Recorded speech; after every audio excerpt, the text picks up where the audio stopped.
ચોટીલા ખાંડી plot વિસ્તારની અંદર રત્નદીપ કપડાની દુકાનના શટરના નકુચા તોડીને 5,000ની રોકડની ચોરી તસ્કરો કરી ગયા હતા અને ત્યારબાદ તેઓ ફરાર થઈ ગયા હતા।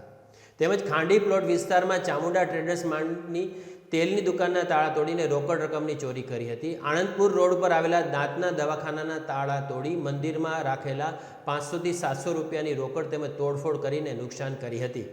આમ ચોટીલાની અંદર એક વર્ષની અંદર 15થી વધુ નાના મોટા ચોરીના બનાવો બન્યા છે અને તસ્કરોને મોકળું મેદાન મળી રહ્યું છે।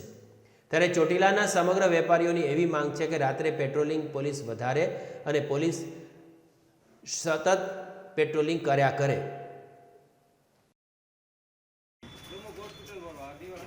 રાતે આ દુકાનનું તાળું તોડી અને રૂપિયા 4200 આ ગલ્લામાં પડ્યા હતા એ લઈ ગયા છે। ડબ્બા વબ્બા કાંઈ લઈ ગયા નથી, ખાલી રોકડા 4200 રૂપિયા લઈ ગયા। સવારે આવ્યા ને તો તાળું હતું નહીં, એમનેમ શટર વાસેલું, 4200 રૂપિયા લઈ ગયા।